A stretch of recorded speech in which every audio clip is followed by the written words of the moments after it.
పేరండి? రామారావు. రామారావు గారు ఇప్పుడు రీసెంట్ గా నారా లోకేష్ గారు వాట్సాప్ గవర్నెన్స్ అని చెప్పి ఒక యాప్ తీసుకొచ్చారు కదా. చాలా సర్వీసులన్నీ ఒక క్లిక్ తో అంటే ఒక మెసేజ్ తో అన్ని సర్వీసులు చాలా ఓపెన్ అవుతున్నాయి కదా. ఎంతవరకు యూజ్ అంటారు ఇది? ఇది కాన్సెప్ట్ అయితే చాలా బాగుందండి. సెక్యూరిటీ పరంగా వైసీపీ వాళ్ళు చేసిన కామెంట్స్ కి లోకేష్ గారు ఒక ఛాలెంజ్ కూడా ఇచ్చారు. ఇందులో డేటా ఏమి అవ్వదు, ఎవరిది కూడా ఫుల్ సెక్యూర్ ఉంటుందని చెప్పేసి అయితే ఆయన చెప్తున్నారు. ఓకే, డేటా పరంగా వదిలేసినా సరే నార్మల్ గా దీనివల్ల ఎంతవరకు యూజ్ ఉంటుంది, ఏ విధంగా సర్వీస్ ఉపయోగపడతాయి అనుకున్నారు? జనాలకి ఉపయోగం ఉంటుందండి. ఎందులో అంటారా, వాళ్ళ చుట్టూ వీళ్ళ చుట్టూ తిరగక్కర్లేదు.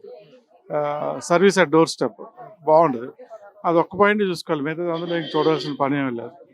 అదే నార్మల్ గా ఇంతకుముందు మనకు ఒక సర్టిఫికేట్ కావాలంటే ఆఫీసుల చుట్టూ తిరగాల్సి వచ్చేది కదా. అవునండి, అదే చాలా బాగుంది అంటున్నాను కదండి. తీసుకున్న డెసిజన్స్ ఏమైతే బాగున్నాయి, ఇప్పటివరకు డెసిషన్స్ బాగానే ఉన్నాయి. రోడ్స్ మెయిన్ అండి అందరికీ. ఐఓటీ గ్రూవ్ లో పడుతున్నాయి. First main roads roads works వరకు స్టార్ట్ అయినాయి, అది బాగుంది. మిగతా స్టార్ట్ అయినట్టు పల్లెటూరులో తెలుసు, ఇక్కడ కాదు. మీకు పల్లెటూరులో బాగా తెలుస్తుంది. మరి ముఖ్యంగా స్కీమ్స్ కోసం కూడా చంద్రబాబు నాయుడు మాట్లాడుతూ ప్రస్తుతం డెవలప్మెంట్ డిపార్ట్మెంట్ స్టేట్ డెవలప్ అయితే ఆటోమేటిక్ ఇన్కమ్ జనరేట్ అవుతుంది అన్నారు. ఆ స్టేట్మెంట్ ఎట్లా చూస్తారండి?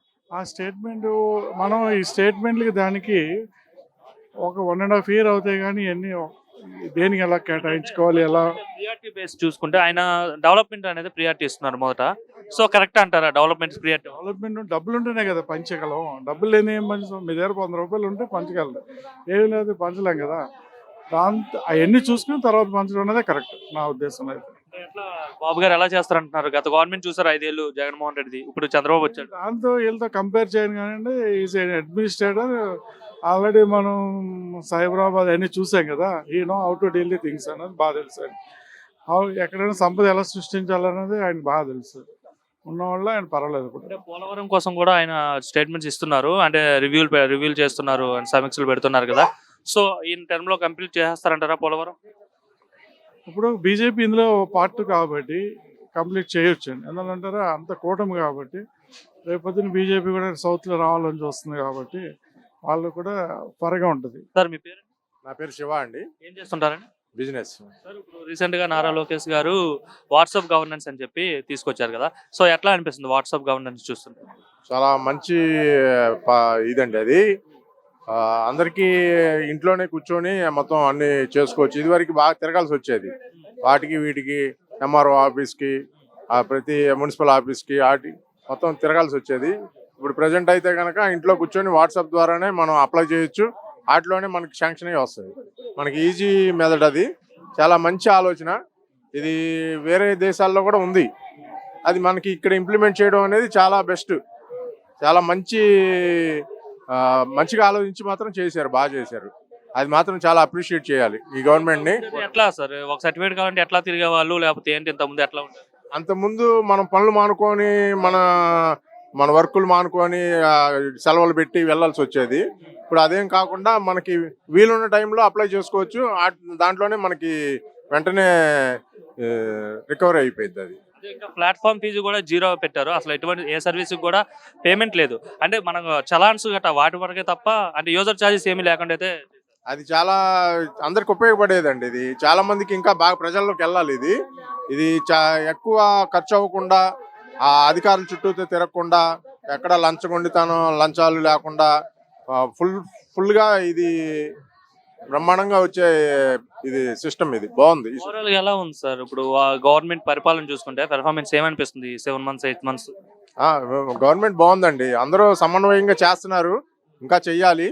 ఈ నా ఒపీనియన్, నా పర్సనల్ ఒపీనియన్ అయితే అందరికీ జాబ్స్ అంతా వస్తే కనుక ఈ పథకాల మీద ఎక్కువ ఆధారపడకుండా ఎవరి కాళ్ళ మీద వాళ్ళు నిలబడి వాళ్ళు చేసుకుంటే కనుక ఈ పథకాలు కూడా నిదానంగా సస్టైన్ చేసేయచ్చు. పనితీరు ఎలా ఉంది? ఎందుకంటే వయసు అయిపోయింది, పెద్దోడు ముసలోడు అయిపోయాడు, ఇంకా చేయలేడు అన్నారు కదా. సో ఆయన అడ్మినిస్ట్రేషన్ ఏమనిపిస్తుంది చూస్తుంటే? చంద్రబాబు గారికి వయసు అయిపోయిందని ఎవరన్నారండి? ఆయన 20, ఆయనకి 70 అయినా ఆయన ఆలోచనలన్నీ 20-25 మధ్యలోనే ఉంటాయి ఆయన ఆలోచనలు. ఫస్ట్ గా నుంచి ఆయన చేస్తుంది అది మాకు ఫస్ట్ గా నుంచి నమ్మకమే. డెవలప్ చేస్తారంటారా? మరి ఆయన లేకపోతే కొంచెం తర్వాత వచ్చేవాళ్ళన్నా తర్వాత చేయొచ్చు. ఆయన ఆదర్శంగా తీసుకొని చెయ్యాలి, బాగా చెయ్యాలి. చేస్తారు కూడా. ఆయన ఉన్నంతకాలం ఆయనే చేస్తారు, బ్రహ్మాండంగా చేస్తారు ఆయన, నో డౌట్. చాలా నమ్మకం ఉన్నట్టుంది మీకు. బ్రహ్మాండంగా ఉంది. మరి ఇంత భారీ మెజార్టీతో కూటమి వాళ్ళు గెలిపించారుగా. సో గెలిపినందుకు ప్రజలు హ్యాపీగా ఉన్నారా, సాటిస్ఫాక్షన్? ఉన్నారండి. వస్తుంది, ఇంకా వస్తుంది. 8 months అయింది, ఇంకా వస్తుంది. కాన్ఫిడెన్స్ వస్తుంది. నాకు 14 నుంచి 19 వరకు బిజినెస్ ఒకలాగా ఉంది. 19 నుంచి 24 వరకు చాలా డల్ అయిపోయింది నా బిజినెస్. మళ్ళీ గ్రోత్ అయిందని మీ business? మళ్ళీ గ్రో కనబడుతుంది. ఇంకా ఇంకా పెరుగుతుంది.